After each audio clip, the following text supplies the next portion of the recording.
Heyo, welcome into the CHGO White Sox postgame show, presented by PointsBet. Use promo code CHGO when you sign up to get 2 risk-free bets up to $2,000. Welcome into Studio A of our CHGO offices here in the West Loop of Chicago. I'm Sean Anderson, the host of the CHGO White Sox podcast. You can follow me on Twitter at Sean_W_Anderson. And alongside me today, Jared Wyllys. Jared Wyllys. I'm so used to saying Herb Lawrence or Vinnie Duber. Jared Wyllys. You can follow Jared on Twitter at JWyllys. The I's are Y's, so it's JWYLLYS. He is the CHGO White Sox and CHGO Cubs beat writer, covering both teams. You're just a baseball guy. I just love baseball, so wherever I can get it, I'll go. Absolutely. You were at Dylan Cease's fantastic performance yesterday. You're hanging out with us today. So we'll be recapping the Twins and White Sox series. We'll be recapping today's game. We'll be going out to Guaranteed Rate Field and talking to Vinnie Duber. And we'll be talking about the White Sox rest of the year, the rest of their remaining schedule, and see where they can make up ground against Cleveland. Cleveland's currently losing to Seattle, but that one's in a rain delay. Not sure if that one's going to get picked up and continued, so that might not end up being a loss for the Guardians. We'll wait and see, though. We are joining you after a White Sox loss. They lose 5-1 today. It was kind of up, it was kind of down, but mainly it was the story we've seen for most White Sox games. They couldn't hit. Yeah, this game looked very familiar. It's like a lot of what we've seen throughout the season where the offense just can't get anything going. They've got at least one spot where it looked like there was a real opportunity to break the game open there in the 7th inning, and just they don't get the hit to fall where they need it to fall. And then just not being able to keep the game close, because when you add the Twins add on the run in the 8th and then 2 more in the 9th, it pushes that one out of reach, because it's one thing to go into the last couple innings down 2-1, but then when it becomes 3-1 and 5-1, it's just a very different approach that you have to take. So yeah, it's looking at this series as a whole, this was a very successful weekend, but obviously today, just maybe it's the natural kind of come down from the big emotional highs of Friday and Saturday, and the guys are just feeling a little flat.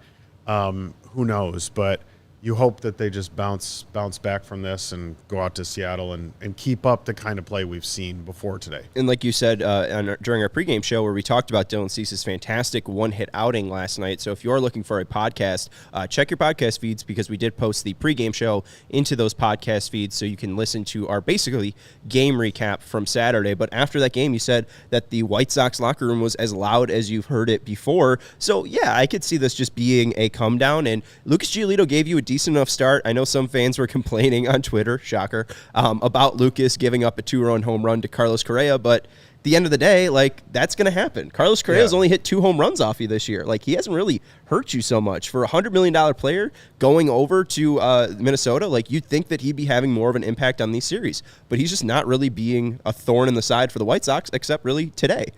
He gives them an 0-0 fastball down the middle, and after a leadoff walk, which Giolito had a couple times today, it'll get out of hand. And especially a guy like Correa, who has that athleticism and can just recognize a fastball like that, it really comes down to you not scoring runs. And we'll get into all of that a little bit later. They didn't have any problem scoring runs on Saturday.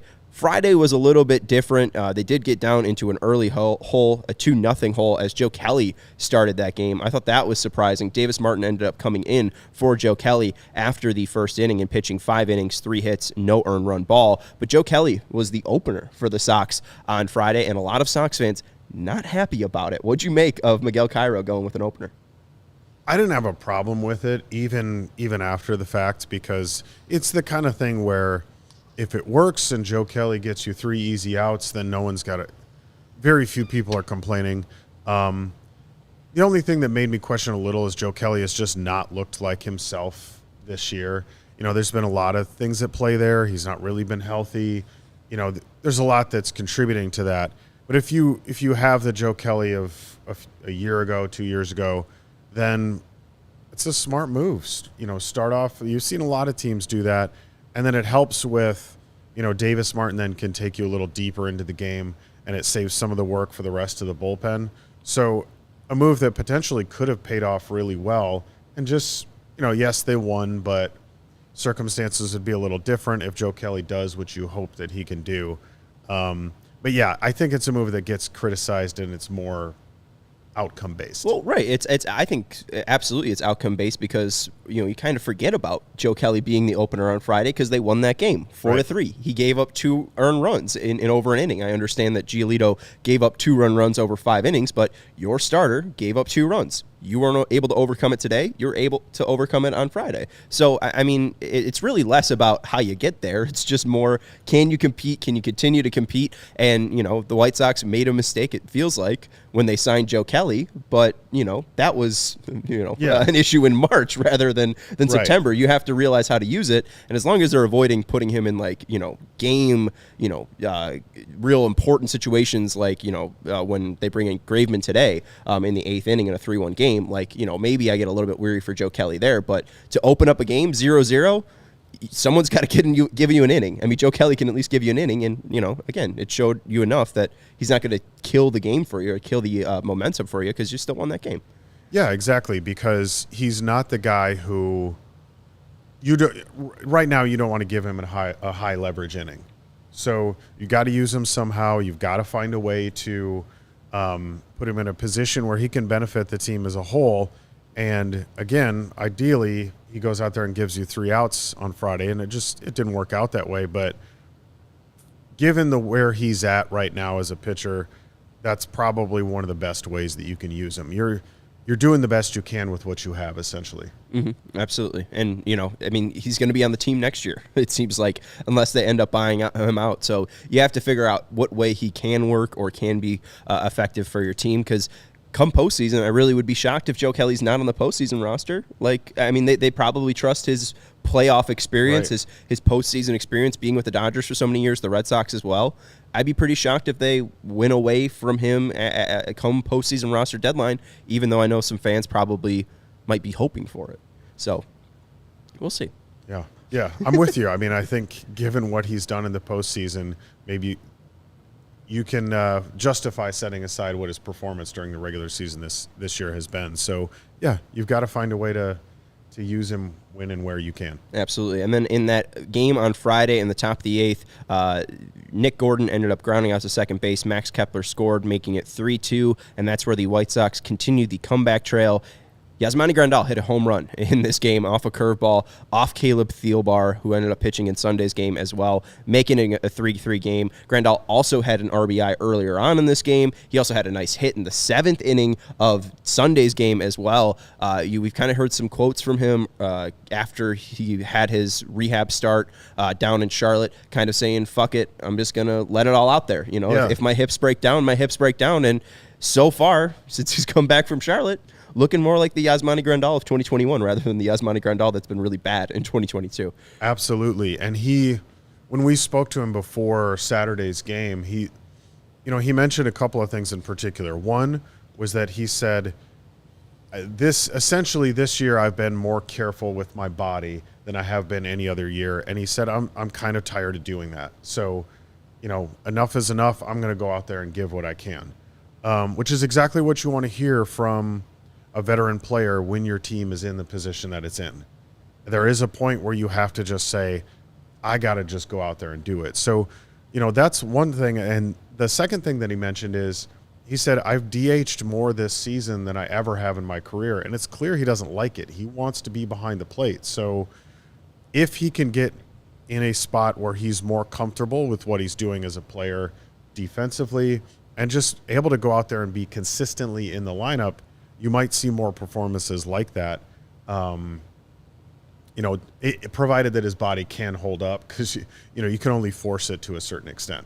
Right, absolutely. And we see Sebi ending up replacing Yaz in Sunday's game after Yaz hits that single. Hazley comes in as a pinch runner, and then we see Sebi have a pass ball. So maybe it shows you that Yasmani might be one of the more trusted guys behind that dish, because now Carlos Perez is down, and it really seems like Sebi and Yasmani are going to be your catchers unless another injury happens. And in big games, I think I'm going to trust Yasmani at this point, just because he has so much experience behind the plate. I know he hasn't been the best defender, but he's still a pretty good framer.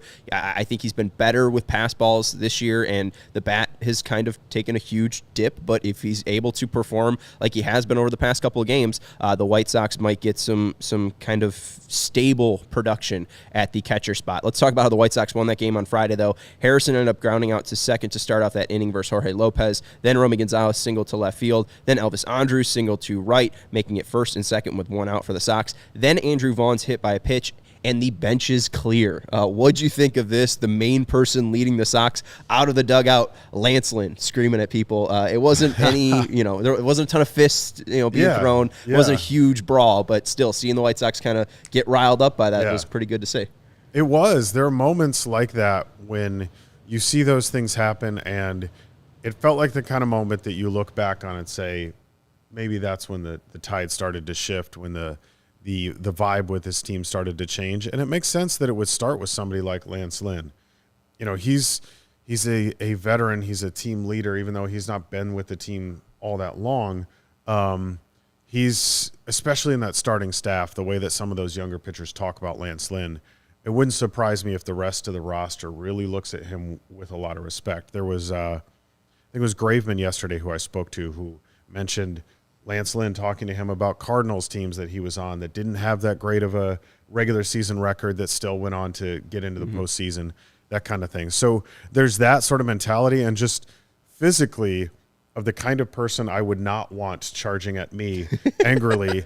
Lance Lynn, I would want no part of that. So, if I'm the Twins and I see him coming at me, that's no good. No, thank you. Yeah, no, I'm running the complete opposite Yes. way. I will be running into the bullpen while all of the bullpen is running out. I'll be the one guy going that way. So I'll make sure that no fans are jumping into our bullpen, demolishing it or vandalizing it. Somebody's got to do it. I'll just stay away from this one. Then the White Sox, with the bases loaded, it seems like Jorge Lopez hits Jose Abreu, ends up hitting off of his knob, so Abreu gets another chance. He grounds a ball into second base. Nick Gordon underhands it, which was very, very stupid because they get the out at second, but Jose Abreu, we know that this guy never quits. He never takes a day off. He's always hustling. He hustles down the line. The White Sox get the walk-off fielder's choice, which is every baseball fan's dream. You always think about beating that division rival on that just sharply hit fielder's choice. I'm sure many fans came to the park that night and thought, man, I hope I see a walk-off fielder's choice. Well, I know that you went to the park on Saturday saying, I hope we get a no-hitter. Yes, so to each their own. We all show up hoping to see different things. But, yeah, you take the wins how you can get them. It doesn't matter whatever that scorecard looks like at the end. You take that one. But, yeah, one of the most unusual endings to a game I've seen in a long time. Hey, and we were just talking about it. White Sox Tom giving us an update in the chat. Pujols just hit 695 off the Cubs. All we were talking about it today. He was stuck at 694, and it's been a while. I think it's been like 4 days since he's homered. So I'm pulling for the guy. Get him to 700. I want to see it happen. That was in a 0-0 tie. It made it 2-0. Oh, wow. Okay. Yeah, I'm pulling for him. I mean, I was a big A-Rod guy. I know, I probably shouldn't be admitting that, but he got to 696, and it's just like, you're 4 away. Come on, you retired in July. Keep close. going. It would suck to see Albert anything less than 700. So hopefully he can hit it 5 more. I'm rooting for him. Yeah, it'd be one crazy home run month for any White Sox, hitting 5 home runs in a month, let alone a 42-year-old who's got like 17. He'd lead the White Sox in home runs by like 2. I think he's got 2 more than Andrew Vaughn, who has 15. Let's go into that just absolute shellacking of the Twins on Saturday. The Sox won on Saturday 13-0. As we kind of alluded to, Dylan Cease went 9 innings, no earned runs, 7 strikeouts, 2 walks, only allowing 1 hit. He gets 26 straight outs. It wasn't consecutive. He wasn't retiring or facing the minimum, right? He sort of was up to, I think, the 7th inning, because he walked Jake Cave in the 3rd, but then there was a double play. So he had faced the minimum up to that point, but then there was a second walk. Drawing a blank on who it was. But, yeah, he walked another guy. But he had only faced 1 above the minimum at that point. I think it was Celestino he ended up walking. I think it was Celestino. That sounds right. 6th. in the sixth sixth inning. Yeah, he Okay. walked Celestino and then got Arise looking, and that was his second strikeout of the night. But that was the crazy part. You talked to Dylan after that game, and he kind of said, like, through the first 5 innings, wasn't really me, and then I really started finding it and emptying out that gas tank in the later half. I mean, what was he like after that game, and what did he have to say about his performance? Because that's the first time he ever goes 9 innings. We just talked about how amazed we were of him going 8 innings against the Diamondbacks, follows that up going 9 innings against the Twins. What was that conversation like post-game with Dylan? I mean, one of the first things that we asked him about was, hey, you come this close. How does it feel? And obviously he's disappointed because he said, it's an accomplishment I was really hoping to get, but he said, it just shows you how difficult it is. That's a really tough feat to accomplish. But as we talked a little more into the detail of the game, he mentioned, I didn't feel like I had my best stuff the first 5 innings, which matches up with what we saw. It was very uncharacteristic of Dylan Cease not to be racking up a bunch of strikeouts. But then, I think he said he got the feel for his slider a little better in the second half of the game, and that's where we saw the strikeouts start to come. So he did finish with 7 on the night, and he looked a little more like himself in those last few innings. And like I said in the pregame show, just an encouraging outing from him, just to see him adjust like that and to be able to go through 5 innings without feeling like he had his best stuff by responding to what the Twins hitters were doing. Right. They were very aggressive, lots of, first pitch swinging, second pitch swinging, really trying to get a jump on him and putting the ball in play, and the defense was solid behind him and it was working. So even without the strikeouts, he was getting the job done. Well, I thought it was funny, too. Len Casper and Steve Stone were talking to him today during the game, during the bottom of the 3rd inning, and he said pitcher strikeouts are for ego, which I thought was funny because I wonder if a guy like that who's had so many crazy strikeout games and has been leading the AL in strikeouts at one point this year, I wonder if he has a game like that where he only has 7 strikeouts, but then it looks back and is like, wow, I almost did something historic there. Like, I wonder if that changes his mindset, because we really have seen Dylan come into his own. He's been so much more comfortable. He's been so much more confident. We see it after the 8th inning, after he goes through 8 innings of no-hit ball, and he's walking off, pumping up the crowd. Like, he really has just turned into himself. And to release a poem, I think that takes a lot of confidence. To make it into a shirt takes a lot of confidence. And then continuing to back it up on the field takes a lot of confidence. So it is really great to see the White Sox kind of find their ace, because I know a lot of people were kind of questioning Giolito, even when he was great in 2020 and 2021, just kind of questioning if he would be that guy. I think Dylan has kind of showed that there really isn't a conversation anymore about who the White Sox ace is. It's Dylan Cease, and we'll see if Michael Kopech can catch up in the next year or two. Right, yeah. But right now, Dylan Cease is your guy, and if I'm lining up a playoff series, game 1, Dylan Cease gets the ball, no question. Definitely you wonder last night, is this a learning experience for him where he can reflect on it and he has some time to think about the way that game went, and it's a growth thing for a pitcher to realize, like, some games you're going to get those ego boosting strikeouts, but then some games it's just about getting the outs however they come. And at the end of the day, 6-7 innings with 10 strikeouts is wonderful, but 6-7 innings with 2 strikeouts, but you're not allowing any runs. Right. That's great too. So just a very, I think, a valuable outing for him in a lot of ways. Yeah, he gets to save the bullpen too, which I thought was big on Friday, because you see Liam go in the 9th in a tie ball game to protect that lead, which was great. The White Sox don't have to use a pitcher on Sunday. They kind of emptied the bullpen out a little bit on Sunday. But if you do want to get our full reactions to Saturday's games, going through Dylan's start, we do have a full podcast episode posted up. So you kind of get 2 episodes today from Jared and I. But the White Sox, through the past 5 games before we get into Sunday's game, they had 56 hits, 6 doubles, 11 home runs, 35 RBIs. Just kind of felt like they were finding more of their confidence. They hit 318, 385, slugged 450. So, I mean, it's really great. I know some of those 6 of those runs came off of Nick Gordon and Twins position players pitching, but still, outside of that, it really felt like the White Sox offense, especially since that Kansas City series, has just been kind of clicking. Yeah, it has. And even with the way that today went, you're going to have that with even with an offense that's really feeling it and is doing well, they're not going to put up 6 to 7 runs every single game. You're going to have, maybe it's a day game after a night game kind of thing, a really emotional high followed by, okay, it's the next afternoon. And you don't have the same energy level because it's really difficult to do that. So you're going to have these types of games. I think what you watch for is, what does this offense look like in the next series? Because they've won the last 2 series. Mm-hmm. And ultimately, that's what a winning, successful team needs to be able to do. Can you win series? They've done that for 2 of them now. Can you go to Seattle, which is going to be a tough matchup? That's a hard road trip, especially to start out against the Mariners. And I want to see what they look like there. Because if they can go out there tomorrow and start hitting again, then you kind of take today's result and just, right. Set it flush aside. It. Yeah, flush it. Yeah. Especially, again, I wonder what the come down is like after that 13-0 game. I know John says, who cares about Cease when the Sox can't make the playoffs? But, you see after this weekend, you see what they do against the Royals. I was looking for a sweep against the Twins, but I think I saw enough this weekend to at least give me confidence in this team, at least making it competitive throughout the entire 162. I know it should be more of a landslide. I know they should be in the AL Central lead at this point, but performances like Cease can ignite teams, and obviously, they follow it up with a dud, so I guess how much does that really work? But I don't know. I don't know if they're going to be too beat up after this one, just because, Dylan Bundy's always given them problems.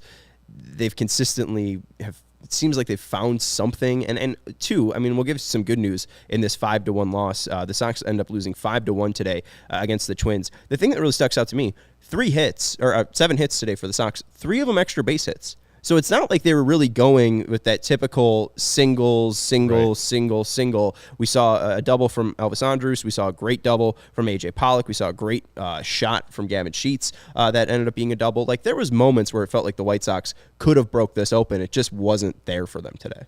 Yeah, and that's just a normal sort of baseball thing where sometimes you hit the ball really hard and it just doesn't go to the right spot. They had a lot of very hard contact. Just look at what Eloy Jimenez, just him by himself, the exit velocities on the balls that he was putting in play, and he didn't get a hit. So that's unavoidable. But those are the things that, these players will talk about after games like this, where they recognize that, hey, this isn't the kind of loss that I need to fret over because I hit the ball hard, but it just wasn't dropping in the right spot. I can't control that. We went up against a starting pitcher who's always given us a hard time. And credit to Dylan Bundy, who really kept the ball away from the zone and was getting them to chase. He did exactly what his game plan must have been. But for them, that's, you recognize that and you just say, hey, that's not something that we're going to fret over. And even with Giolito, we know what he's capable of, but so your expectations are high, but 2 runs on a mistake pitch home run in 5 innings, that's not bad. Right. What we usually say is, if you're going to give up a mistake or you're going to make a mistake, make sure it's a solo mistake. So I think, honestly, the thing that I am more frustrated with was the fact that he led off the 4th inning with a walk and then led off the 5th inning with a walk, because that's a 2-run homer now that you walked the leadoff guy for Carlos Correa. So I think that's the part that makes me most frustrated from Lucas. Let's look at the starting pitching lines for today. Also, you mentioned Eloy hitting the ball hard today. 3 batted balls today, over 100 miles on the exit velocity in the 7th, 1st, and 4th inning. So that was awesome to see from Eloy. Giolito went 5 innings, 2 earned runs, 6 hits, 2 walks, 5 Ks. Dylan Bundy, 5 innings pitched, no earned runs, 2 hits, 1 walk, 4 Ks. You mentioned it about Bundy. It just felt like he's got that scouting report for the Sox. He mixes speeds well, and the White Sox just really stay off balance against him. But Giolito, if I was to tell White Sox fans before today, he'd give you 5 innings of 2 earned run ball, I don't think fans would be that upset. No, you'll take that. To use a baseball cliche, he put his team in a position to win. It just didn't, the other half of the other side of the lineup just didn't get it done. You take 5 innings of 2-run ball. That's most of the time you've got a real shot at winning a game like that. Yeah, absolutely. Let's look at Giolito's pitch mix today and what he featured. It was kind of there. I think you just want him to be a little bit more dominant. And again, I think that would come with more fastball velocity, but it's still sitting around 92.9 where it has been this entire year. He throws 54% fastballs, 25% changeups, 18% sliders, 3 curveballs. I know people were pretty dazzled by the first curveball that he threw. Ended up being a called strike for a strikeout at the top of the zone. It was a very nice pitch, but he just didn't use that a ton today. The pitch that really sticks out, I guess, is the slider. Just didn't get a ton of whiffs on that, which was probably the main reason he wasn't super effective today. Only 1 whiff on 5 swings on that slider. He did get 3 called strikes, which was good, but you still need more called strikes if you're only going to get 1 whiff. The fastball was pretty good today, though. 11 called strikes plus whiffs, 8 called strikes, so it kind of just shows you that his command of at least that pitch is there, and same with the changeup, 8 called strikes plus whiffs on 24 pitches. That's a 33% called strike plus whiff percentage. MLB average is 27, so his changeup in the zone, floating out of the zone, getting nice swings and misses, and a couple big hacks as well. So I guess if Lucas is going to maintain this pitcher or be this guy, I think he can be. It's just all about four-seam fastball control. Like, I think Lucas can give you these starts until the end of the year as long as he's able to control that four-seam fastball. We saw that Houston Astros game that really got away from him, that 21-5 game. He got into a lot of 2-strike counts, but the main thing was that when he was trying to get guys out with his fastball, he was leaving it a little bit too much up or a little bit too much middle. Today, I think he didn't make that mistake too much outside of leaving it middle for Carlos Correa on a 0-0 count. Right. Yeah, and when you're able to control that fastball, it helps to set up your other pitches really nicely as well, and puts you in a position where even if some of your breaking stuff or off-speed stuff isn't working as well as you'd like it to, when you're able to locate the four-seamer, you can get yourself through 5 innings and do what he did today. So, yeah, all in all, really not a bad start from Giolito. Yeah, and we'll talk a little bit more about Giolito, and we'll hear from Vinnie Duber, who spoke to Lucas Giolito after today's game. But first, we got to let you know about PointsBet Sportsbook. They're counting down the days until the football season with a new offer every day until the season kicks off. From now until September 8th, PointsBet's Power Hour will unlock a new daily offer from 12 to 1 p.m. Central Standard Time. So sign up for PointsBet now using code CHGO to also get 2 risk-free bets up to $2,000. And don't miss out on your chance to get daily access to free bets, boosted odds, and so much more now through September 8th. But that's not it. If you make a $51 or more first-time deposit, you'll receive a free CHGO membership, which unlocks all of our web content like Jared Wyllys' written work, like Vinnie Duber's written work. You also get access to the CHGO Lounge, which is a Discord channel where you get to chat with all of the CHGO personalities. And you even get a free shirt of your choice from a CHGO locker. So if you're looking for a brand new White Sox shirt, you're looking to support your ace, you got the size C shirt over in the CHGO locker. You can visit that at chgolocker.com. So download the PointsBet app today and use code CHGO to take advantage of this limited time offer. Don't just bet, live your bet life at PointsBet. If you or someone who has a gambling problem and wants help, call 1-800-GAMBLER for crisis counseling and referral services. And our next partner has a product I use literally every day, and I've been using it for about 6 months now. First off, happy birthday to CHGO. This is the 6-month anniversary. Our baby is 6 months old. Right now, yeah. I think you have kids. I do. So yeah.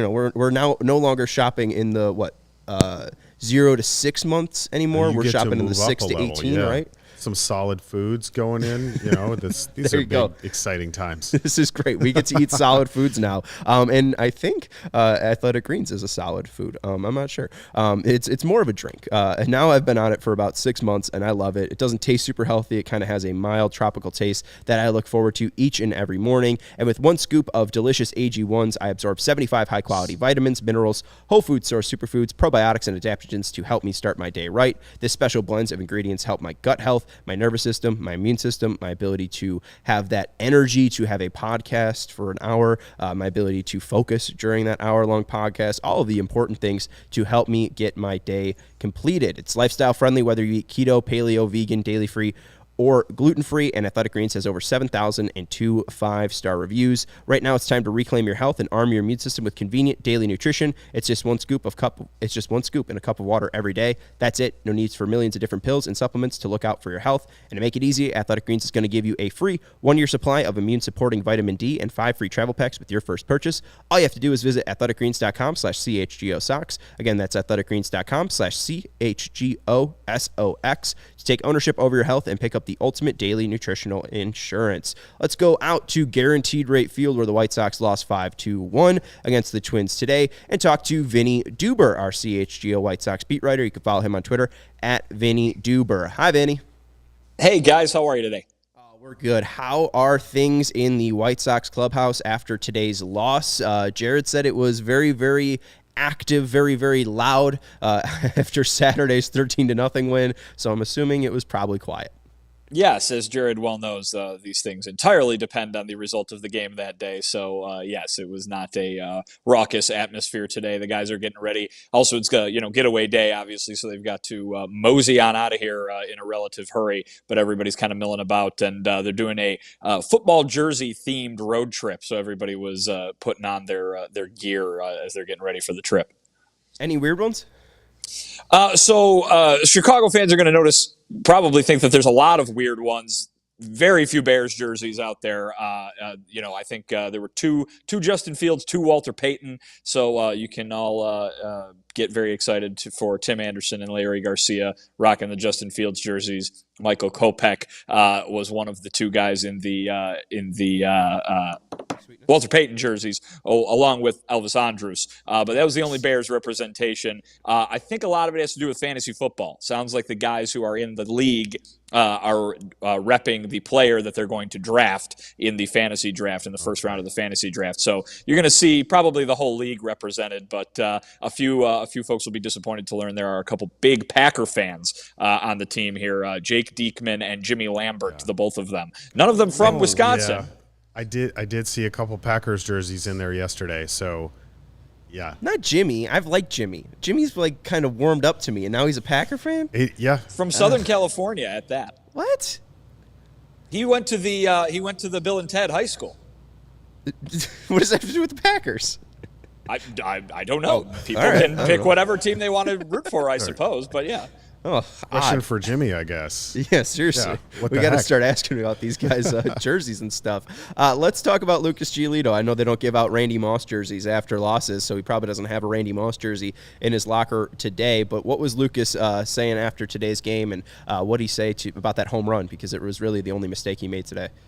Yeah, that's what he said. Made one bad pitch, and it cost him 2 runs. Obviously, he wasn't happy about the walk that preceded it, but really the thing that he was getting upset about was, kind of the deep counts that he was getting into. Threw a lot of pitches, and, obviously he was up almost all the way to 100 there just when he came out after 5 innings. So he's really trying to work on not doing that, not, throwing ball 1 or ball 2 with those first pitch of the at-bat there. So, and it's something Ethan Katz told us before the game also was, what are you guys focusing on with Lucas to try to get him back to normal? Making sure the first pitch is a strike and not giving up runs so the offense is chasing. That Correa homer didn't come in the first inning, like some of the damage that has come against Lucas this year, but still ended up kind of having the same effect of putting the White Sox behind before, the offense could get anything going. And, of course, the offense didn't really get anything going all day outside of the 7th inning. So not a good combination, even though Lucas was fine in my estimation. He was obviously unhappy with the way things went because it ended in a loss. And I wonder, too, about Luis Robert. We heard that he came off of paternity list. I think that's kind of the big question here with the Sox. Comes off paternity list. What is the rumor around the Sox clubhouse about when he'll play or rejoin the Sox lineup? No need for it to be a rumor. He's expected to be in there tomorrow, Miguel Cairo said. It's a late afternoon start out in Seattle. Luis Robert should be in the starting lineup. They wanted to give him one more day today, to make sure that wrist is doing great and that he could get through batting practice without having to worry about, is your playing time today riding on batting practice kind of thing. Just go ahead and let him take it, try to get back to normal, and hopefully tomorrow. Miguel said it with pretty definitive authority that he will be in the lineup tomorrow. So that is good news for the White Sox. Obviously, though, you got to watch closely because it was very noticeable the last time he did play that he was not 100% with the way he was swinging. Just, again, a very strange thing to see from a right-handed hitter swinging with his right hand like a tennis racket, and you don't want to see that anymore if you're the White Sox. So hopefully they hope that they've gotten this behind him and he can start tomorrow and go all the way to the rest of the season without having to miss any more time. Vinny, another guy that we're hoping to see in the next few days. I know yesterday we chatted real briefly with Michael Kopech, and the only thing he said was that he was hoping to return during the Seattle series. I know it would line up, I think, for him on Wednesday. Was he around today? Was there any word about update on Kopech at all? He threw his second bullpen in the last 3 days, and Ethan Katz said it went really well. So I think everybody is expecting his return to be pretty soon. Yeah, I think probably when you're looking at the line, whether it's going to line up there, that would make the most sense to me as to when he would be back. But it certainly seems like during this road trip would be the more general diagnosis that the team has given. He kind of is going to benefit a little bit, I think, from this stay on the injured list. Ethan Katz was saying it might have even been a blessing in disguise because they were going to have to start getting creative with maybe skipping him in the rotation to make sure that they got him, didn't overwork him with the quote unquote creative way that they were going to be using him this season. So, this kind of came along and did it for him. Obviously, you don't want it to be because of an injury, but like he said, now that Kopech looks good and is pitching healthily, this might have been a little bit of a silver lining here for the White Sox. What about my guy, Aaron Bummer? I saw he was down in Charlotte. Have you gotten an update on my guy, Aaron, if he's going to be coming back to the Sox bullpen soon? Not a specific one. Soon is what we hear. So I think he's eligible to come back. Obviously, they put him on the 60-day DL for some 40-man, reasons the other day. But he's eligible to come back. He started a rehab assignment. So soon is what we've heard. Nothing really more specific than that. But it would make sense to see him coming up too. Just saw him. He's here. I saw him in the clubhouse. So perhaps on this road trip he will be activated as well. Fingers crossed. I do want to ask you guys now that we've basically had coverage, at these games. I think over the past 6 games we've had somebody at the park. What is the vibe been like with Miguel Cairo taking over? I'll ask Jared just like what was it like, or what have you noticed, and then Vinny, you could follow up with anything else that you've noticed. But has there been any differences between Tony or Miguel Cairo, or is Miguel just basically trying to be as much as like Tony as he possibly can be?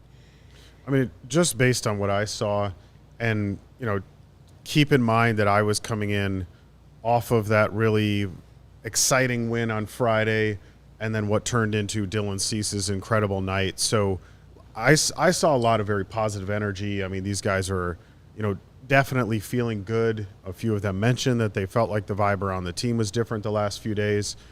But like we talked about in the pregame, whoever the manager is, when you start winning games – that fixes so many things. You feel a lot better, and it does put you in a place where you feel like you can just continue that. So, based on that one, me kind of parachuting in there for a day and seeing some of that, yeah, everybody looked good, but there's a little bit of it's real easy to feel good given everything that was going on when I was there. So I'm curious, like Vinny, some of these other days that you've been there, what it's looked like. Yeah, I mean, that's true. I mean, good vibes are the product of good results, first and foremost. So I think that, when you got these wins, they had 4 of them in a row. Yeah, it's going to be different because the White Sox haven't won 4 games in a row very much this season. But they are very much crediting the players-only meeting that they had, I believe it was Thursday morning before the final game of that series with the Royals, as being kind of a game changer in terms of the feelings in the clubhouse right now.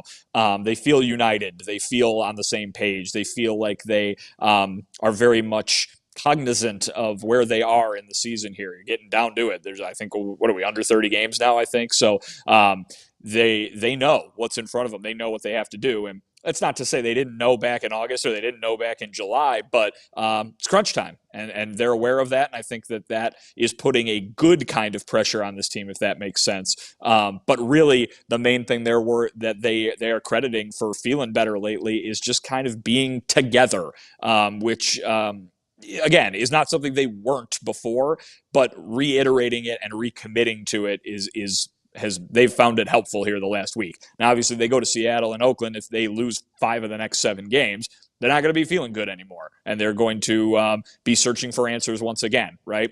But right now, in the midst of a 2 straight series where they won 2/3 of the games, that's a very big positive for them. They're right there. They're right there in the AL Central standings. It is crowded up there with those 3 teams, and the Sox are one of them. We talked about the math not burying them, when they were 6 games out. Now they're far fewer than 6 games out, and it looks far more realistic for what they're trying to do and what they could be able to do here. I would not read into it one bit that there is any sort of big difference now that Tony has not been here, other than maybe that it has worked as a motivational thing for them. You know what I mean? You got a guy who every player in that locker room says that they're close with this guy, that he is the fans can be as mad as they want. The guys who are in there with him every day, they keep saying how much they love him. And when this happens to somebody that you are close with, that you're working with 6 months every day for 6 months or longer, it is obviously going to be at the forefront of your mind. And I don't think that there is some sort of relief because Tony's gone like there might be in the fan base. I think that they're, perhaps a little motivated by someone who they care about going through a tough time, or at least a serious situation physically. Yeah, before we can kind of continue that conversation, we do have a super chat from Stupid Donkey who said, listen, I'm a Sox fan. I was at Mark's perfect game, got there in the 3rd inning. I was at the blockout game in 2008, paid $1,600 for a corn game ticket. This current team sucks. I hate to say it, but they suck. So, you kind of talk about fan reaction here, Vinny. Wow, the positivity is just overwhelming. Hey, we probably would have gotten a lot of different super chats after the 13-0 win yesterday. So I'm just going to chalk that up. I was going to say, they just won 4 games in a row. You can't let them lose one? My goodness. They stink. I do want to talk, kind of color this, though, with some quotes that you guys got recently. You kind of talked about the length of the season. Jared talked to Kendall Graveman yesterday, and he said you can't get lulled to sleep a little bit in the middle of the season. Everyone can, but these games matter just as much as the first game we played this season as far as what they cost. That doesn't change, and the mindset definitely doesn't change, but I think the energy in the building creates a little bit more urgency. We see a lot of energy in the crowd today. Over 33, I think I saw what was reported. You obviously have 4 games straight winning. That's going to bring a lot of energy. Has the energy been up? What did you see on Friday, Vinny? And what, you mentioned it in the pregame show, just the loudness of that locker room on Saturday. With the team or in the ballpark? Obviously the team, I think the team has more energy. And again, I think that comes from the winning. But the crowd today was great. I thought the crowd today was really good. I think, again, it's the result, right? And I think I had to go back to the car before the game started to get my sweatshirt because we're up in the press box on the 4th floor. The wind's blowing in. It was cold. I was ill-prepared. But so I had to go back to the car. There are the lines outside the stadium to get in. The fans who come to these games seem fired up. And I don't think, as much as they love the wave here at Guaranteed Rate Field, I think they're starting to love their Sox just as much. You guys pro-wave, anti-wave? I'm not anti-wave, but it does irk me a little bit depending on when it's employed, and I do have to say that when they started using it last night, I wanted to say, guys, we need to shut this down, not right now.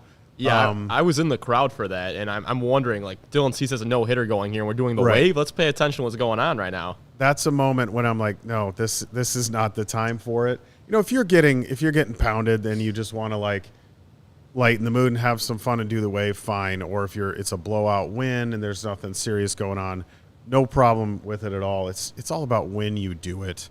But here's the thing. People love it, though. The participation, the percentage of the participation is off the charts. You're talking about 90% of the people in the lower bowl doing the wave. That's true. People can talk down the wave as much as they want. The people in the seats are doing it. And I'm not a wave guy. When the wave goes by, I sit down. I'm not a wave guy if I'm at a game. It's just not my thing, But hey, the people are doing it. So as much hate as I see for the wave on social media and our conversations here, that is a very small sample size because the vast majority of the folks who are actually in the ballpark are doing it and they're loving it. That's a fair point. I'll just up the hate though. I think that ruined Dylan Cease's no-hitter. It's not Nick Gordon pitching in the 8th inning. It's not him leaving a slider over the middle middle of the plate to arise. It's the wave, all right? It's the wave. There was no wave during Mark Burley's perfect game in 2009, my friends. I guess going back to the conversation about energy, I want to go to the quote that you got then on Friday from Liam Hendriks, because we haven't been able to talk about this yet. But Liam said, everyone's got a little bit more pep in their step. It's one of those mantras, fuck it, let's just go. This is who we are. We need to embrace who we are instead of being that stoic, old-timey baseball player.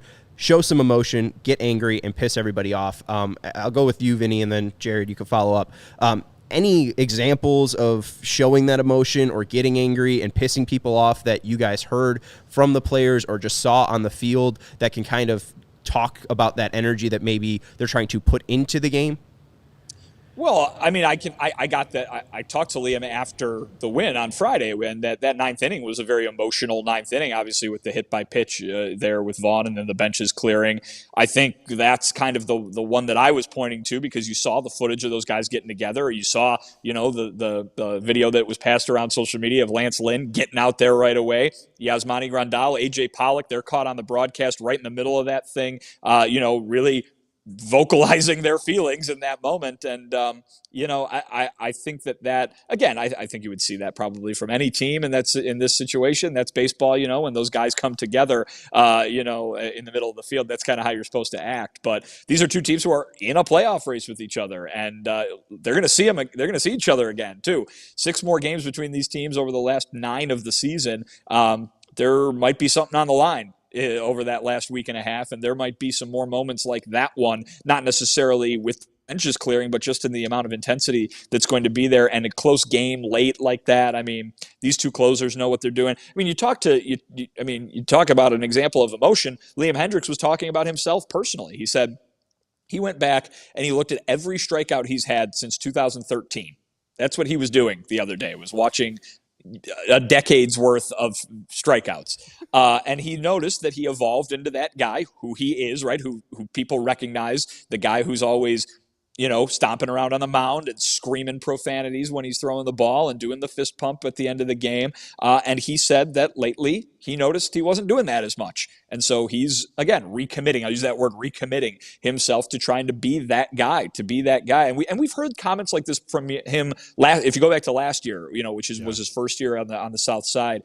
He kind of talked up that, this is such a confident team that we're going to be irritating. We're bordering on arrogant, and we're going to piss everybody off, he basically said, because of the guys that we have and what we do. You look back to Tim Anderson's bat flip, right? I mean, he's, he does that, and what happened? Brad Keller and the Royals got pissed off, right? And I think Liam was talking about that as a very positive thing. The personalities on this team, the big personalities on this team, he wants to see more of it. And I think that's kind of what Rick Hahn said at the trade deadline, right? Not necessarily, obviously, happy with the job that he did at the trade deadline, but saying, well, here's the way we can get better. We got to go back to being those guys, that team that everybody kind of fell in love with here on the South Side. And I think you're seeing it break through, because you got to win in order to be like that. You've got to win. Mm-hmm. There's nothing you can get cocky about when you're under 500.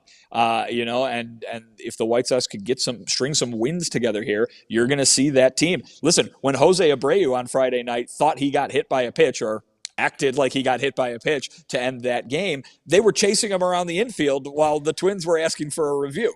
I mean, that's those fun White Sox that people saw the last few years. They're in there. It just takes winning to bring them out. And who knows if that's going to happen. But certainly the last week, you've seen a team far closer to that than anything probably you've seen for the previous 5 months of this season. Yeah, they're about to go on a 7-game road trip, so we'll see if they can continue their winning ways. It's going to be a tough test against Seattle. Final things I just want to ask you, has there been any update on Tony La Russa and his health, and if we can expect when he might return, if he will return to the Sox? And then TA, is he kind of at least still in line for that 6-week return? Really no update on either. I know Miguel Cairo was recently asked about Tim Anderson, and it was kind of he's doing work, and he's doing what he's supposed to. He's moving around out there. He is participating, but other than that, not a lot of real specifics when it comes to TA. And Tony La Russa the same way, really. Miguel's talking to him every day, probably multiple times a day if you include text and stuff like that, because we know how into all of these games Tony is and how much he wants his teams to win. So I'm sure he's got plenty of opinions on what happens both before and after games. But there has been no update, so I guess the same update held before, which was soon. The idea was that they were waiting for the results of these tests that he went to Arizona to take, and certainly who knows how long that those were going to take, but I think they were expecting within a matter of days to know what was going on. We're coming up here on a week here before they finish that series in Seattle that Tony has been absent from the team. So you would think that before you get to that 1 week mark, you would have some information to pass along of some fashion. Appreciate all the updates from Guarantee Rate Field, Vinny. You can follow Vinny on Twitter at Vinnie Duber. He's our CHGO White Sox beat writer. Talk to you on Monday. We'll see you in studio, I guess. Well, no, Tuesday, because we're off on Monday. So we'll see you on Tuesday.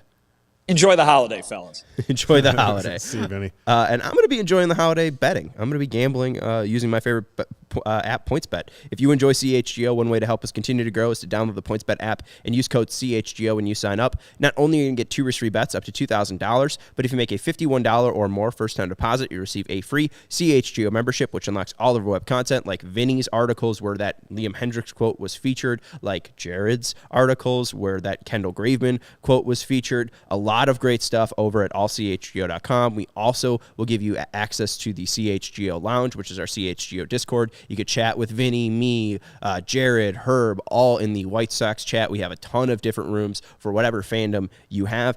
And you'll get a free shirt of your choice from a CHGO locker. You can check out the locker at chgolocker.com. And we have the brand new Cy C shirt up. So if you are ready for the Cy Young run through September, make sure you are signing up with the PointsBet app, making that $51 or more first-time deposit using the code CHGO, and you'll get a free CHGO membership. You'll get a free shirt from the CHGO locker, and you'll get a ton of money to use on the best sports betting app. You can download the PointsBet app right now and register your account from start to finish, all from your phone. You'll be signing up at the fastest sportsbook easier than ever, so you can start living your bet life in seconds. So what are you waiting for? Once the game starts, don't just bet. Live your bet life with PointsBet. Gambling problem, call 1-800-522-4700. Jared, we got through all of those injury updates, and there's still more to go. Yohan Moncada, you saw him active on the field on Saturday. Yeah, yesterday he was doing a lot of running the base paths, doing some defensive work as well.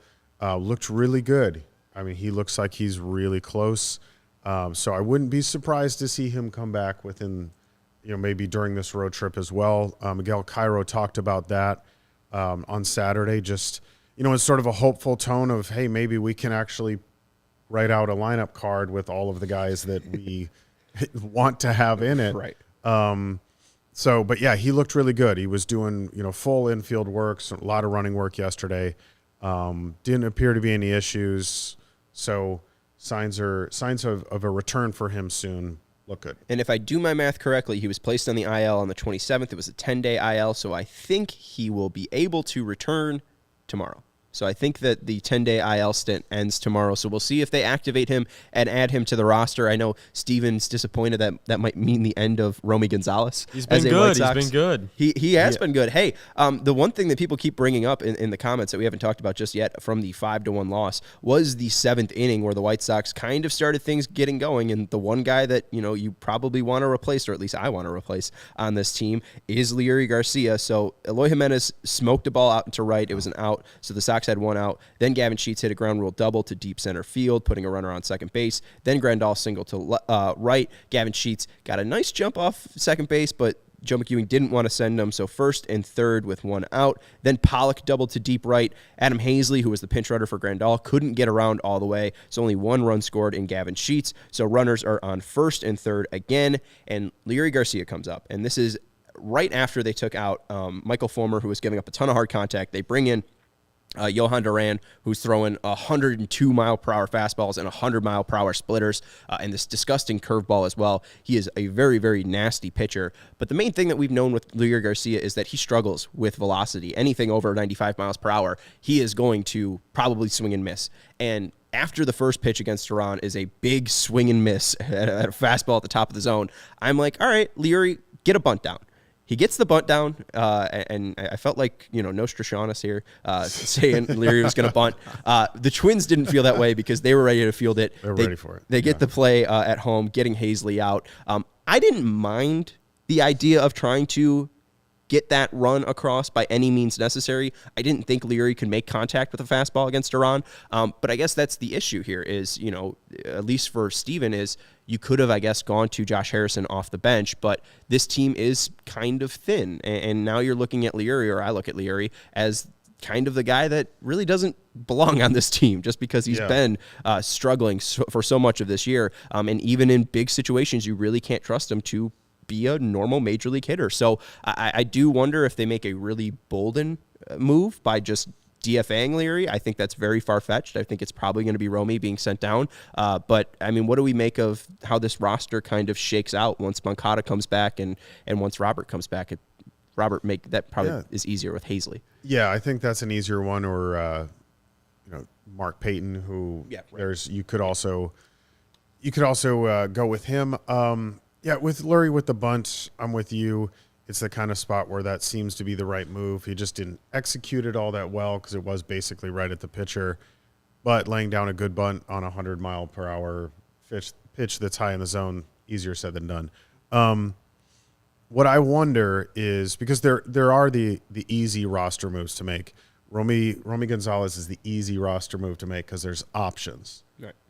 But because we talked a little bit about you're in crunch time, under 30 games left, you're really in this dogfight for this division. Is this the time to make the move that's a little more bold? Because with Leury Garcia, you know what you have. It's not like anything's going to change there. So is this the time to say, you know what, Leury, we've got to move on, and that creates the roster spot for Moncada, and then you can keep someone like Gonzalez in the major leagues for at least a little bit longer because the potential there seems to be a lot better. This is easy for me to say in my position, but I think it's the time to make the bold move. I think it's the time to do that because Leury Garcia, again, you know what you have, and unfortunately, he's not going to execute some of those spots that you need, and you're going to have a lot more high leverage moments like this. They've got a lot more games against Cleveland and Minnesota in September, and you need somebody who can come through for you, even with something as little as laying down a squeeze bunt so you can score a run to tie a game. Right. You just got to get it towards the first baseline or towards the third baseline. Just right back at the pitcher, and it's an easy out there. And the thing, too, about Leury, like you look at 2019, he played in 140 games and was in the outfield for 120 of them. In 2021, he played in 126 games, was in the outfield for 65 of them. The main part that I was sold to by this front office about Leury Garcia is that he is, this tool that they can use anywhere. And he's still played 21 games in the outfield, but if you're going to be bragging about his ability to play everywhere, I mean, he's mainly been your second baseman. He's gotten more starts at second base each year. He played 2 games at second base in 2019 for the White Sox, 5 in 2020 in 16 games, then 36 out of 126 in 2021, and 45 in 88 in 2022. He's mainly been your second baseman this year, and at second base, he's bad. Like he is if what we're looking at for his entire 2022 resume, like he has been mainly a second baseman, and if he is just going to provide that for the White Sox, I don't think that he should be on this team I think his time's up, basically. I think you could DFA him at this point just because Romy provides more youth, more energy. We've seen Romy play right field last year, too. Like, I'm willing to try him out there if you really need him in a pinch. Josh Harrison's played left field before. Like, the White Sox really aren't afraid to put guys who kind of, might not succeed out there. I mean, look at Andrew Vaughn today in left field. Yeah. Right. I mean, like, I don't know. I think it's just I'm done watching Leury Garcia swing a bat. So I guess that's the Leury Garcia portion. The other thing, though, like with Moncada this season, we said, okay, his bat really hasn't played. But the one thing we've been praising him for has been his glove. Leury this year, no matter where you've played him, nothing's really stood out for me defensively. Right. Yeah, no, absolutely. And like the bat's been, very, very, very, very, very sub, average. I don't know. And Clark's asking, is Andrews an option anywhere besides second shortstop? I'm willing to try him at second base. He's mainly played every single game in his career at shortstop, but I'm willing to give it a shot because he is that much better of a hitter than Leury, and defending or defense-wise, like he's played the middle infield, over like 1,800 games in his career. And it's not uncommon for a guy who can play one middle infield spot to be able to flip and learn the other spot, especially a veteran player like that. And I would think that the move from shortstop to second base is easier than vice versa. So I would, if it came down to it, I would trust Andrus to at least give you serviceable defense at second base. Right. You'd think. I mean, Right. he's given you serviceable defense at shortstop. It's a tougher position to play. So you'd hope that they'd be able to play Andrus there at second. The White Sox now after this game are 67-67. It's their 24th time this year at 500. Let's look at this because we talked about this on Monday on our off day show. Most time spent at 500 since 2010. These are the teams that I found. The 2010 Athletics went 81-81. They had 33 games at 500. The 2011 Blue Jays 81-81. They had 3 games at 500. The 2019 Diamondbacks, they were 85-77. They had 30 games at 500. The 2021 Phillies, they went 82-80. They had 25 games at 500. And the Sox right now, we don't know what their final record is going to be. They're 67-67 right now, but 24 games at 500. I think the Diamondbacks are an interesting team out of that because we end up seeing them going 85-77.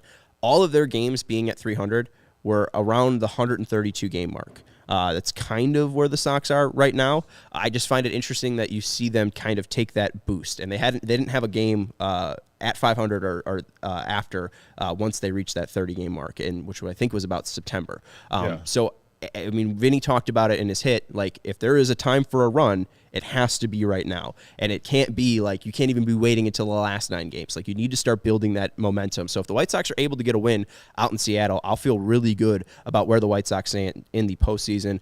Monday, they play in Seattle at 5:40. It's Lance Lynn versus Marco Gonzalez. On Tuesday, September 6th, it starts at 8:40. We will have a pre- and post-game for you. It's Johnny Cueto versus Logan Gilbert. And on Wednesday, September 7th, at Seattle at 3:10, it is Luis Castillo, recently acquired from the Cincinnati Reds, starting for the Mariners, and possibly Michael Kopech. So looking at that pitching matchup there, how do you feel about the Sox going into Seattle? I feel good, especially if Kopech is able to return for that Wednesday start to close out the series. Again, that's a tough series, no question. You're going to Seattle, but to get Lynn, Cueto, and maybe Kopech, and to ask for 2 wins out of those 3 games, yeah, I like their chances to get another, now 3 series wins in a row.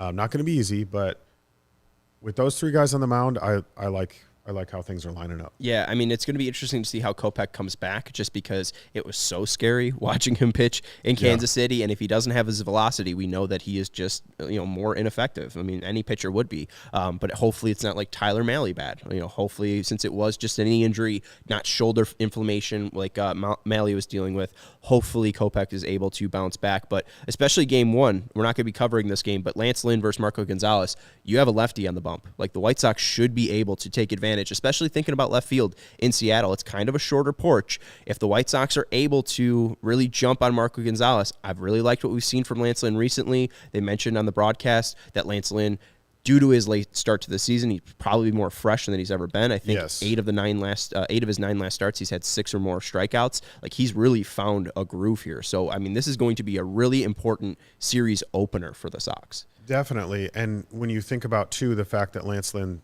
missed the first chunk of the season, what do we typically see from starting pitchers? It takes them sometimes a few starts into their season before they really hit their groove, before they have their best stuff. So you're getting Lance Lynn right now pitching like you might, any other starting pitcher who started in April around Memorial Day or something, when they really start to hit their groove, which timing wise, that's pretty a nice thing to be getting. So, right. Yeah, he's looking good.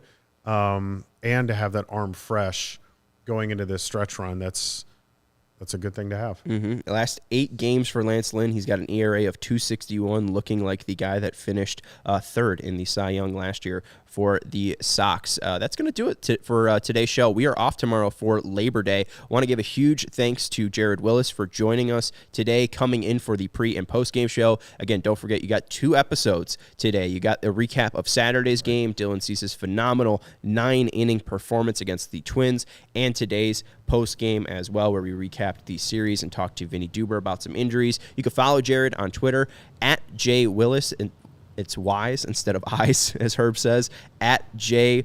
Wyllys.